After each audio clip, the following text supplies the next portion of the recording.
Langit pagi itu tampak kelabu meskipun matahari sudah terbit. Udara di sekitar jalur rel Pondok Betung terasa lebih lembab dari biasanya. Seorang penjaga rel tua bernama Pak Darto memandangi lintasan dengan tatapan kosong, tangannya menggenggam lampu senter tua yang sebenarnya tak ia butuhkan pagi itu. Namun entah kenapa, sejak subuh tadi, ia merasa ada sesuatu yang tak beres. Beberapa burung camar melintas rendah, dan suara mereka seperti jeritan kecil yang menggantung di udara. Pak Darto mendesah pelan, lalu menyandarkan tubuhnya di bangku kayu kecil yang sudah lapuk. "Aneh," gumamnya, "kenapa sepi sekali pagi ini? Biasanya jam segini sudah ada anak-anak sekolah yang lewat, atau penjual sarapan yang mendorong gerobak. Tapi pagi itu, jalan setapak di pinggir rek benar-benar lengang." Dia baru saja menyesap kopi dari termos tuanya, ketika tiba-tiba terdengar suara seperti rintihan, pelan, hampir seperti angin. Pak Darto menoleh ke arah semak-semak di tepi rel. Tidak ada siapa-siapa, lalu terdengar lagi. Rintihan itu makin jelas, "Klik tolong." Pak Darto berdiri, matanya menyipit, jantungnya mulai berdetak lebih cepat. Rintihan itu terdengar seperti suara perempuan muda. Lemah, penuh luka, ia melangkah perlahan mendekati arah suara. Tangannya meraba-raba gagang senter. Meski matahari sudah cukup terang, semak itu bergerak pelan, seolah ada yang bersembunyi di dalamnya. "Siapa di sana?" tanya Pak Darto. Suaranya berat tapi agak gemetar. Tidak ada jawaban. Dia tarik napas dalam, lalu menyingkap semak itu kosong. Tapi tanah di bawahnya tampak basah, seperti baru dilumuri sesuatu. Warnanya merah, gelap, hampir hitam. Pak Darto mundur selangkah. Saat itulah ia mendengar suara yang lebih mengerikan. Suara peluit kereta bersahutan. Dua sekaligus, itu tidak mungkin. Jalur rel ini hanya bisa dilalui satu kereta dalam satu waktu. Jika dua kereta mendekat dari arah berlawanan, maka pasti akan. Ya Allah! Pak Darto bergegas kembali ke pos. Tapi ketika ia hendak mengangkat telepon darurat, suara itu sudah terlalu dekat. Suara roda baja meluncur kencang, suara rem yang melengking dan tak mampu menghentikan laju. Lalu suara benturan. Dentuman itu membelah udara seperti petir jatuh ke bumi. Segalanya seakan berhenti. Pak Darto terpaku, mulutnya terbuka, tangannya gemetar, dan matanya menatap ke arah sumber suara. Di kejauhan, asap hitam mulai membumbung. Tercium bau besi terbakar, plastik meleleh, dan sesuatu yang lebih tajam. Bau darah dan daging yang terbakar. Dia tidak pernah menyangka bahwa pagi ini, rel yang ia jaga akan menjadi saksi tragedi paling kelam dalam sejarah kereta api Indonesia. 3 hari kemudian, tempat kejadian berubah menjadi tumpukan puing dan kesedihan. Tim SAR masih mengisi reruntuhan, sementara relawan dan keluarga korban berkumpul di sekitar garis polisi yang dipasang seadanya. Di antara mereka, seorang pemuda bernama Bayu datang mencari adik perempuannya, Lani, yang berangkat naik kereta pagi itu untuk ke sekolah. Namun nama Lani tidak ada di daftar korban luka. Juga tidak ada di daftar jenazah yang ditemukan. Dia tidak ada dimanapun. Gumam Bayu putus asa. Salah satu relawan mengatakan bahwa beberapa tubuh penumpang tidak dapat dikenali. Ada yang terjepit di antara dua gerbong. Ada pula yang hanya ditemukan sepotong tubuhnya. Bayu menolak percaya. Ia yakin Lani masih hidup. Ia bisa merasakannya. Entah bagaimana, hatinya berkata bahwa adiknya belum pergi. Malam itu, ia nekat menyeberang garis polisi dan menyelinap ke area puing-puing kereta. Bayu membawa senter kecil dan foto Lani. Ia memanggil-manggil nama adiknya di antara tumpukan besi dan kayu yang hangus. "Lani, kamu di sini kan?" "Ini Mas Bayu." Tak ada jawaban, hanya suara angin dan gemerisik pelan dari dalam gerbong yang terbuka sebagian. Ia mengarahkan senternya. Ada bayangan putih berdiri diam di ujung gerbong. Bayu menahan napas. Lani, bayangan itu berbalik, tapi bukan wajah adiknya yang ia lihat. Wajah itu hancur, separuh wajahnya terbakar, bola matanya tinggal satu. Mulutnya bergerak, tapi suara yang keluar bukan suara manusia. Bayu jatuh terguling. Bayangan itu melayang perlahan mendekat, mengangkat tangan seolah meminta tolong, lalu menghilang. Bayu berteriak. Ia bangkit dan berlari sekuat tenaga, keluar dari puing, keluar dari batas rel, keluar dari tempat di mana batas antara yang hidup dan yang mati sudah tidak lagi jelas. Namun, suara itu tetap mengikutinya. "Mas, aku belum pulang." Suara itu terus menggema di kepala Bayu saat ia terbangun pagi keesokan harinya dengan tanah dan darah di telapak tangannya. Dan sejak malam itu, suara ketukan logam dan teriakan samar mulai terdengar setiap menjelang pukul 4 pagi, seolah tragedi yang sudah usai tak benar-benar selesai. Bejo, seorang penjaga rel sepuh yang sudah puluhan tahun bertugas di dekan lintasan Pondok Betung, mengaku bahwa sejak beberapa hari setelah tabrakan, ia merasa sesuatu yang ganjil. Biasanya, pekerjaannya sederhana memastikan palang turun sebelum kereta lewat, tapi sejak malam itu, ia kerap melihat siluet sosok berdiri di tengah rel, menatap ke arahnya tanpa kepala. Awalnya Bejo mengira itu hanya efek kelelahan, tapi ketika mencoba mendekat, sosok itu lenyap dan yang tersisa hanya bau besi terbakar dan anyir derong. Warga sekitar mulai membicarakan banyak kejadian janggal. Di malam-malam tertentu, terdengar bunyi peluit masinis, padahal tak ada jadwal kereta lewat. Lebih mengerikan lagi, beberapa warga yang tinggal di pinggiran rel mengaku sering melihat gerbong tua melintas pelan, bercahaya kuning redup, namun tidak ada suara mesin, seolah hanya bayangan masa lalu yang enggan pergi. Salah satu kisah yang paling menyeramkan datang dari seorang anak SMA bernama Rini. Ia tinggal hanya 2 rumah dari lintasan. Suatu malam, Rini terbangun karena suara orang menangis di halaman belakang. Saat mengintip dari balik jendela, ia melihat perempuan berseragam pramugari kereta api duduk sambil memegangi tangannya yang patah. Wajahnya hancur, kulitnya penuh luka goresan seperti tergilas. Ketika Rini memanggil ayahnya untuk melihat, sosok itu hilang, tapi di tempat perempuan itu duduk, ada bekas darah segar. Ayah Rini memutuskan membakar dupa dan membaca doa-doa. Namun malam-malam setelah itu justru makin aneh. Terkadang Rini mendengar suara puluhan orang berbicara tergesa-gesa, seperti sedang terjebak dalam gerbong. Maaf, aku belum sempat pulang.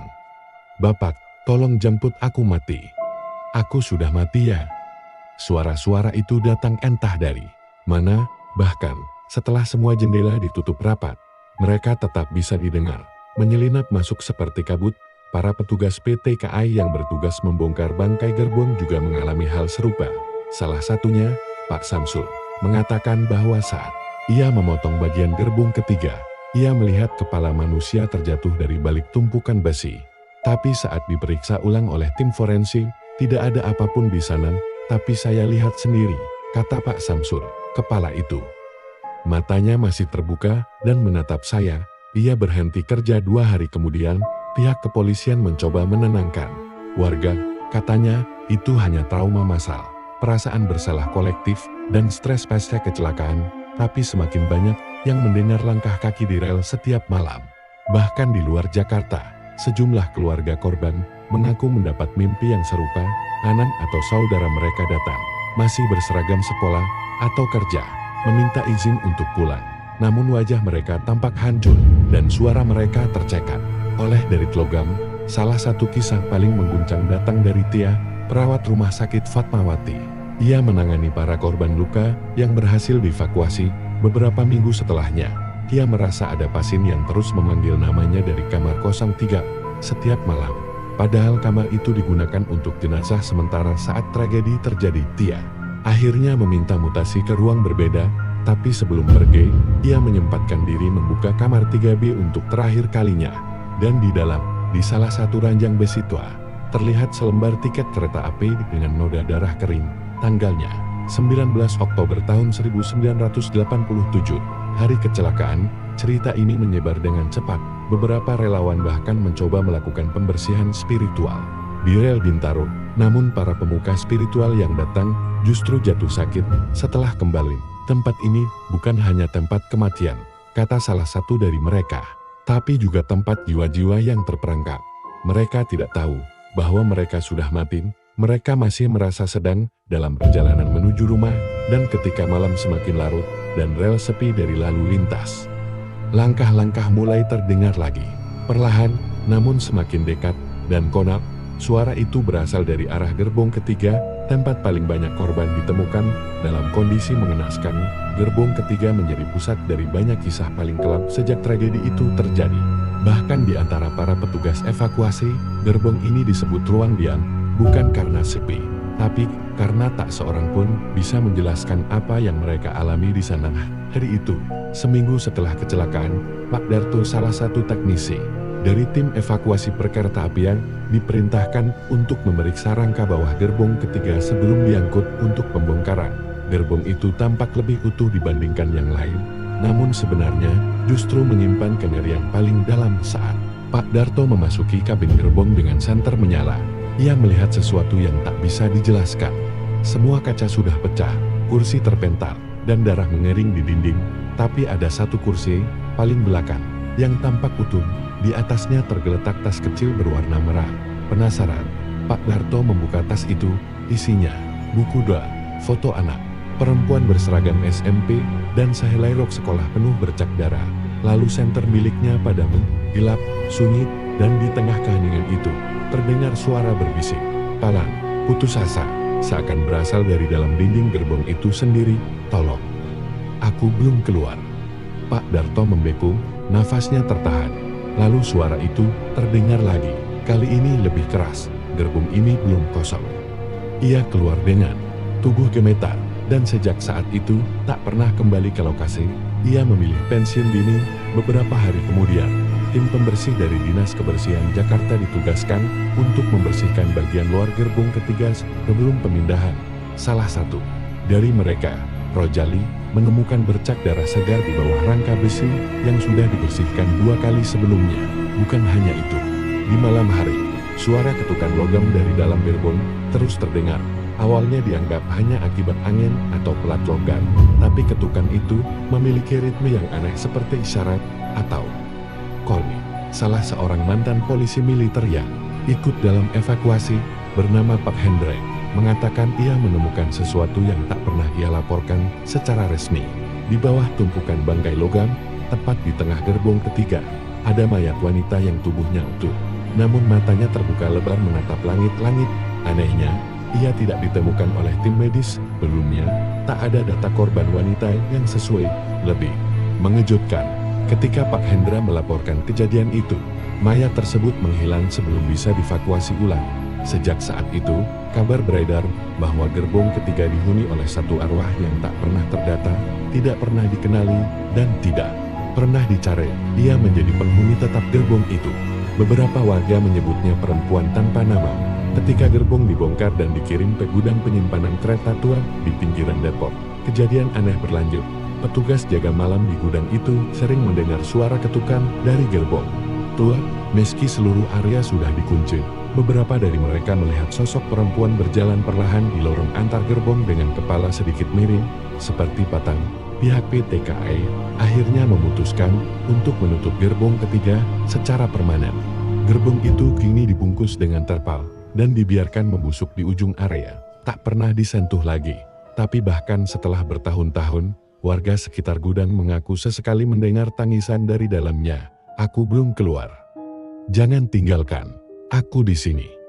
Gerbong ketiga menjadi simbol dari luka yang belum sembuh. Bukan hanya luka logam dan kayu yang bengkok, tapi luka jiwa mereka yang pergi tanpa pamit, mereka yang tertinggal di tempat yang tak seharusnya, dan hingga kini, ketika malam gelap tanpa bulan, suara dari gerbong itu masih terdengar. Ketika malam sunyi dan angin berhenti bertiup, warga sekitar Depo Tua di Depok bisa mendengar suara samar, bukan sekadar ketukan atau tangisan, tapi kadang sebuah bisikan yang seakan disampaikan langsung ke telinga. "Kabin, kabin, kabin," kata itu terus berulang, seolah menunjuk ke satu tempat yang belum tersentuh sepenuhnya dalam penyelidikan.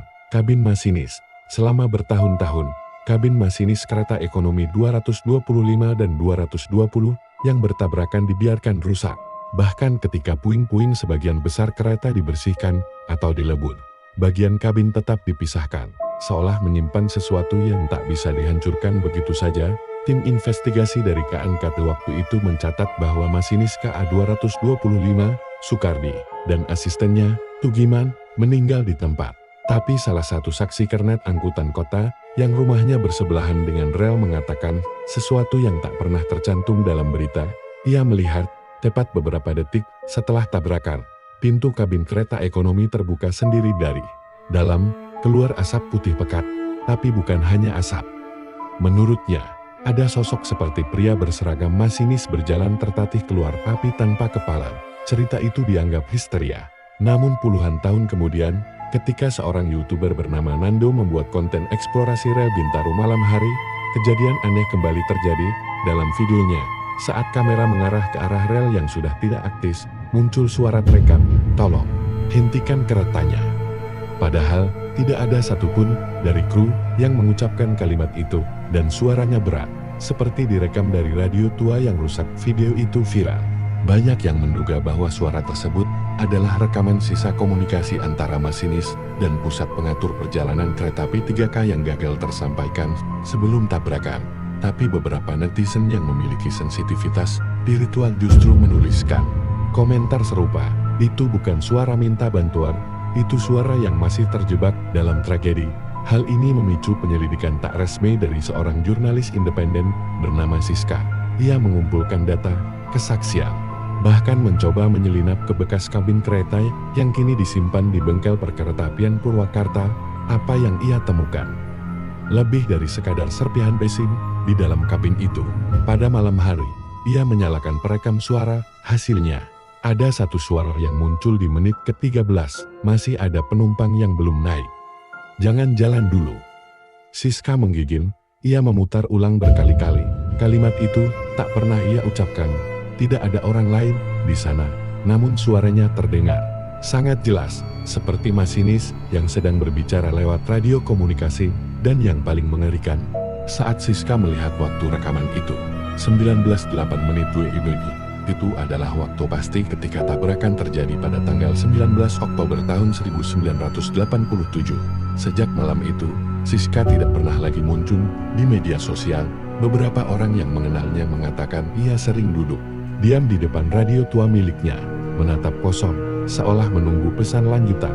Kadang ia bergumam, masinis belum selesai berbicara. Kabin masinis yang menjadi awal tragedi, kini dipercaya menjadi portal komunikasi arwah yang belum menyelesaikan tugasnya. Mereka yang gugur dalam tugas, masih berusaha memberi peringatan, menyampaikan sesuatu yang belum selesai, dan ketika malam tiba, beberapa saksi mengatakan, jika berdiri cukup dekat ke rel lama Bintaro dan menutup mata, kadang-kadang suara deru mesin tua dan peluit panjang akan terdengar dari kejauhan. Kereta itu datang, sekali lagi, bukan untuk mengangkut penumpang, tapi untuk menjemput mereka yang belum pernah benar-benar turun. Rel tua Bintaro yang kini nyaris ditelan semak-semak tetap menyimpan jejak yang tak terlihat. Sekilas tampak biasa, hanya sebidang tanah dengan dua batang besi berkarat yang membelah perumahan. Tapi malam-malam tertentu mengubah semuanya. Ada satu kebiasaan aneh yang terjadi setiap tanggal 19 Oktober, sejumlah warga sekitar mengaku mendengar bunyi peluit kereta panjang. Padahal jalur itu telah lama nonaktif. Tidak hanya itu, beberapa bahkan mengaku melihat lampu kepala lokomotif dari kejauhan. Tapi ketika didekati, semuanya lenyap. Salah satu kisah yang paling dikenal terjadi tahun 2017. Seorang pengemudi ojek online, sebut saja namanya Rama, menerima pesanan penumpang malam itu. Aplikasinya menunjukkan titik jemput berada sangat dekat. Rel lama Bintaro, tepat di bawah jembatan kecil. Uniknya, nama pemesan di aplikasi hanya tertulis penumpang terakhir. Mengira itu candaan atau buk, Rama tetap menuju lokasi. Ia berhenti di pinggir rel yang gelap. Di sana, berdiri seorang lelaki parubaya dengan tas kerja kulit kusam. Wajahnya tenang, tapi matanya tampak kosong. "Mas, yang pesan ojek ya?" tanya Rama sambil membuka helm. Pria itu hanya mengangguk pelan. Tanpa banyak bicara, ia naik ke motor. Yang membuat Rama mulai merasa ganjil adalah arah tujuan. Penumpang itu ingin diantar ke stasiun Tanah Abang, tapi jam sudah menunjukkan 1:14. Dini hari, tidak ada kereta beroperasi, apalagi dari jalur lama itu. Namun Rama tetap mengantar. Sepanjang perjalanan, suasana terasa berat, udara dingin menusuk, dan aroma besi karat menusuk hidungnya. Ketika ia mencoba mengajak ngobrol, penumpangnya hanya menjawab dengan satu kalimat, "Saya ketinggalan kereta dulu. Sekarang saya harus naik yang terakhir." Sesampainya di dekat stasiun Tanah Abang, Rama menoleh ke belakang untuk bertanya lebih lanjut, tapi boncengannya kosong. Helm cadangan yang tadi dipakai penumpang masih terpasang, tapi tak ada siapa-siapa. Di sana, Rama gemetar. Dia mencoba menghubungi nomor yang terdaftar di aplikasi, tapi tak bisa tersambung. Keesokan harinya, saat menceritakan kejadian itu pada teman-temannya sesama ojek online. Salah satu dari mereka berkata, "Lo tau nggak itu? Kayak cerita lama yang beredar di kalangan petugas stasiun." Katanya, setiap malam tanggal 19 Oktober, ada penumpang yang masih mencari kereta yang tidak pernah sampai. Cerita-cerita seperti itu makin sering terdengar, dan semuanya mengarah pada satu nama. Kereta 225, kereta yang seharusnya tidak berangkat. Kereta yang kehilangan seluruh kabin masinisnya, kereta yang penumpangnya tak semua berhasil teridentifikasi. Namun, cerita semakin mengerikan ketika seorang mantan teknisi PJKA, Pak Waluyo, membeberkan fakta mengejutkan dalam sebuah wawancara radio tahun 2004. Ia mengaku bahwa jumlah pasti penumpang yang meninggal tidak pernah benar-benar diketahui. Yang tercatat meninggal 156 orang, tapi saya sendiri melihat ada lebih dari 200 jenazah, termasuk yang hancur total dan tidak bisa diidentifikasi. Katanya dengan suara bergetar, sebagian besar dibawa ke RS Fatmawati, tapi ada juga yang tidak pernah tercatat. Mereka seolah tak pernah ada. Ketika ditanya maksud dari tidak tercatat, Pak Waluyo menjelaskan bahwa sebagian penumpang diduga naik tanpa tiket. Mereka mungkin naik dari stasiun kecil tanpa masuk manifest resmi, dan ketika mereka gugur dalam kecelakaan, tidak ada keluarga yang mencari. Mereka adalah penumpang tak bernama. Mungkin inilah mengapa fenomena penumpang terakhir terus terjadi. Roh-roh yang belum merasa perjalanan mereka selesai. Arwah yang masih menunggu pemberhentian yang tak pernah datang. Dan menurut cerita terakhir yang beredar tahun 2023, sekelompok mahasiswa pencinta misteri dari Jakarta Selatan mencoba merekam suara di rel tempat kecelakaan terjadi. Mereka meletakkan alat perekam digital pada pukul 1 dini hari dan meninggalkannya di sana selama 1 jam. Hasilnya, rekaman itu berisi 59 menit keheningan lalu. Di menit ke-60, terdengar suara peluit kereta yang panjang, disusul bunyi roda besi menggesek rem. Dan yang paling membuat bulu kuduk merinding, ada suara pria dewasa berkata lirih, "Ini kereta terakhir, jangan sampai tertinggal lagi." Para mahasiswa itu ketakutan, mereka tak pernah kembali ke tempat itu. Rekaman tersebut sempat diunggah ke internet, tapi hilang misterius hanya 2 hari setelahnya. Channel YouTube mereka mendadak tidak bisa diakses, akun email pembuat channel tidak bisa dipulihkan. Namun satu hal tetap ada. Ketika seseorang iseng mengetikkan kata tragedi Bintaro tahun 1987 di kolom pencarian Google Maps pada tengah malam, akan muncul titik merah kecil di dekat rel lama. Titik itu bertuliskan, "Penumpang terakhir masih menunggu."